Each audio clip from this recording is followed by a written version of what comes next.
Dice la magistrada Miriam Germán Brito, si mi salud me lo permite y me dejan llegar al final del periodo,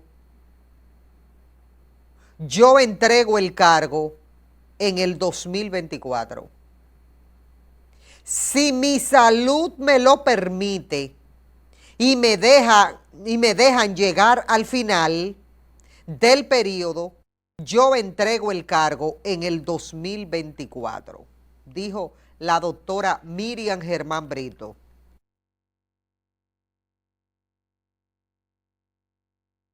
La conversación tuvo lugar el día que la defensa de Jean Alain Rodríguez pedía el final de su prisión preventiva. El tema no se tocó hasta el final de la entrevista. Le preguntaron, ¿le llegaron los rumores? Que si está enferma, que si está mayor, que va a renunciar. Pero si hasta oía a un señor, dice ella, hace un año, en un programa diciendo que yo había presentado la renuncia y hablaba con la certeza de quien había visto, de quien ha visto el documento. Y se ríe. La Procuradora General de la República ríe más a menudo y con más ganas de lo que habría de esperar por su habitual gesto severo. Las risas rompen frecuentes el hilo de la conversación, que salta con chispa de un tema a otro. Hace casi 2 años y medio que ocupa el cargo. ¿Cómo se siente? Todas estas son las preguntas a la doctora Miriam Germán. A veces me canso, dice ella. Presiones internas o externas. Yo aquí no tengo grupo, dice la doctora Miriam Germán. Yo aquí no ando persiguiendo a nadie. No tengo que estar cuidándome tanto. Al fin y al cabo, puedo darme el lujo de decir lo que yo quiera. No tengo ni filias ni fobias. ¿Se ha sentido sola dentro del Ministerio Público? A veces. Allí hay gente muy valiosa. Por ejemplo, tengo una relación excelente con Frinete Padilla, que es la directora jurídica, y también con Talía Goldberg, directora general de la carrera del Ministerio Público. Por otro lado, me asombra que haya tanta gente dentro de la Procuraduría tratando de evitar la evaluación.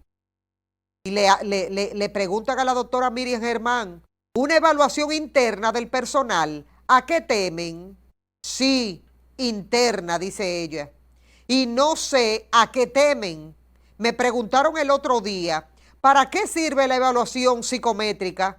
Porque no son muchos, pero hay algunos. ¿Esa evaluación es tan definitiva para sus carreras? Y contesta ella, bueno, eso puede determinar la permanencia en una posición. No necesariamente te saca de la carrera. Esa evaluación debió hacerse hace muchísimo tiempo. Incluso hubo una evaluación que prácticamente fue a dedo. Se escogieron personas a las que se iba a dar un curso y resulta que en la evaluación la mayoría de las pruebas versó sobre ese curso. El proceso terminó en el Tribunal Superior Administrativo, que buscó más o menos un acuerdo. A veces pasa que como uno no habla, dice ella, que como uno no habla alto ni da palmadas en la mesa, se creen que uno es un poco idiota, sobre todo por la edad. Eso lo dijo la doctora Miriam Germán Brito.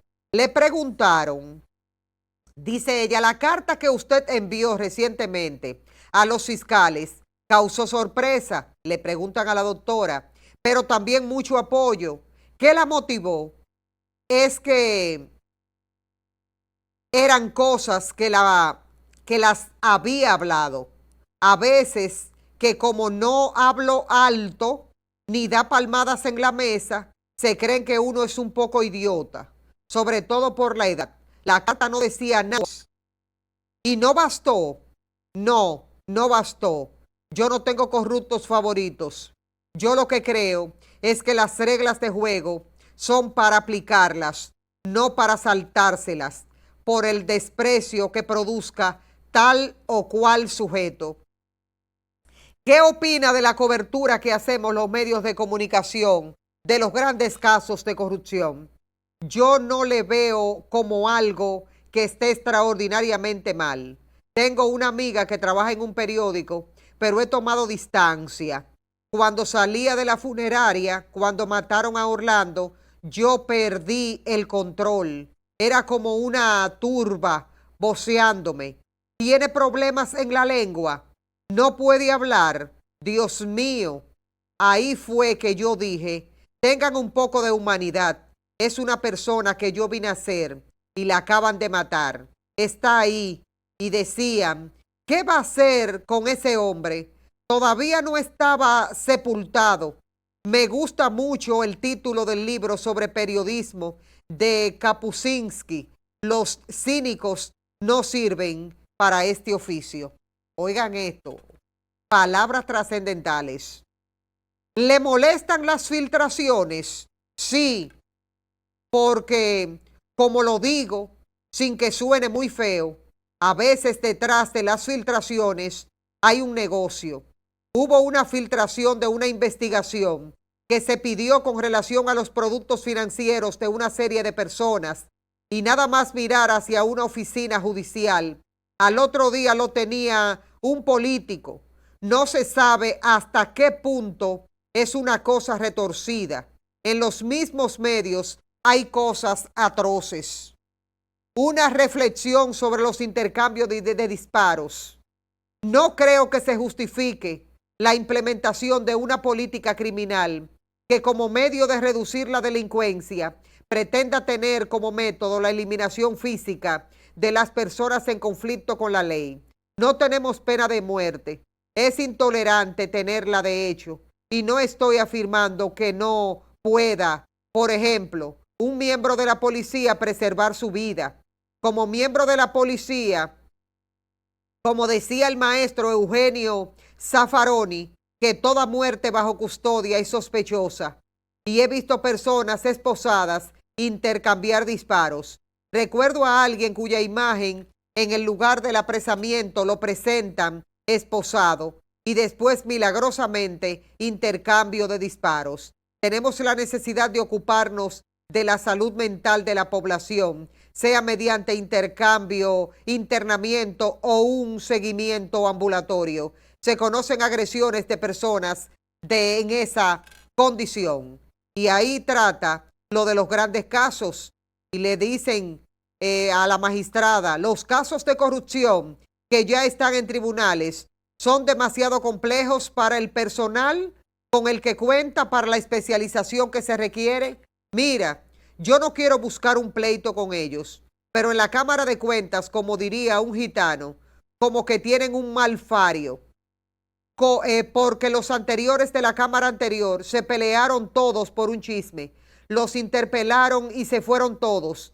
Los que vinieron después, terrible, y ahora estos que uno creía que iba a ir bien, tienen chisme entre ellos, cuentos, Dios mío. Y sin ellos, ustedes no avanzan. A veces tardan más de lo necesario. Por más que uno lo diga, como que es difícil decir algunas cosas sin desperdiciar las palabras. Pero el Ministerio Público tiene lo que necesita. Hay limitaciones. Por ejemplo, uno necesita la colaboración de otros órganos y esta se dificulta un poco. Y también que la teoría que tiene uno de un caso, eso es prueba. Eso no es prueba. Esto lo tengo como una mantra. Tienes que buscar la manera de establecer lo que tú crees, ver si realmente se corresponde y que conste que no estoy criticando ninguna actuación, porque eso incluso lo veía yo desde antes. Entonces le dicen, ¿como jueza? Sí, yo empecé como fiscalizadora, después juez de paz. Me pasé 7 años en la Fiscalía del Distrito como abogada ayudante y ahí tuve una magnífica experiencia con Julito Ibarra, Fefe Valera, Alfredo Balcácer, que era una persona extraordinaria que participó en el puente en el año 65 y cuando le nombraron me dije, ahora sí es verdad, un guardia. En su proceder, ese hombre me demostró que tenía un profundo sentido de la justicia. Lo que creo es que las reglas de juego son para aplicarlas, no para saltárselas por el desprecio que le produzca tal o cual sujeto. Y le hacen la pregunta, ¿de qué es ser justo, magistrada? Dar a cada quien lo suyo y no tener prejuicios, porque de un individuo se puede decir de todo, pero él no se puede defender de sus prejuicios porque no los conoce. Y si tienes la meta de llegar a ser juez medianamente aceptable, tienes la obligación moral de estar siempre en guardia frente a tus propios prejuicios. ¿Se conoce usted lo suficiente para estar alerta ante sus prejuicios? Ay, sí. A medida que uno pasa mucho tiempo en el oficio, uno ve a una persona y te provoca un reflejo de huida. Si lo piensas bien, es probable que ese impulso se relacione con una experiencia tuya que no tienes derecho a transferir a ese individuo.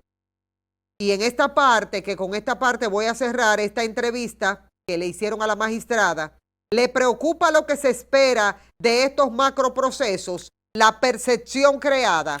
Me preocupa mucho el ruido que se crea alrededor de cada proceso, las leyendas que se cuentan, que muchas veces se quedan chiquitas para lo que de verdad hay detrás. Esto no es una cruzada. Usé una vez una expresión que un amigo tomó muy mal porque creía que yo estaba despreciando a la gente. Dije que no se puede administrar justicia para las gradas. Uno no tiene que vivir pendiente del aplauso. Pero mi amigo lo entendió por otro lado. Interpretó que yo despreciaba a la gente. Cualquier hecho tiene primera página, pero supongamos que después se han hecho investigaciones, se ha celebrado un juicio y se descarga al imputado. Esa noticia ya no sale. Y si sale, se publica pequeña. El estigma para la familia es terrible. Entonces, continúa la entrevista, es larguísima. Nosotros hemos querido compartir esta parte porque de verdad que la doctora Miriam Germán Brito es una mujer brillante. Es una mujer brillante. Fuera de serie. Lástima que no podamos tenerla ahí por muchos años. Lástima que no podamos dejarla ahí por muchos años. Porque de verdad que mujeres como ella, o seres humanos como ella, porque puede ser hombre o mujer, es un lujo tenerla o tenerlo frente a una posición de tanta responsabilidad como administrar justicia. Yo creo que uno duraría muchísimo tiempo escuchando lo que piensa, sin cansarse. Por eso, mis felicitaciones y mi apoyo a esa gestión de la doctora Miriam Germán Brito, Jenny Berenice Reynoso, Wilson Camacho, por el gran esfuerzo que han hecho en un país donde hasta para cumplir con lo que a uno le toca es difícil.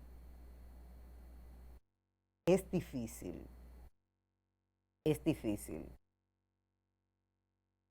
Porque este es un país difícil en todo el sentido de la palabra. Y el que viene con el firme propósito de cumplir con las reglas de juego y cumplir con lo que le toca, le cuesta más. Y se convierte en una ficha hasta muchas veces que nadie quiere cerca. Porque a veces como que uno percibe que ser decente cuesta. A veces, muchas veces, uno percibe que ser decente cuesta. Así que mi cariño de siempre para la doctora Miriam Germán Brito.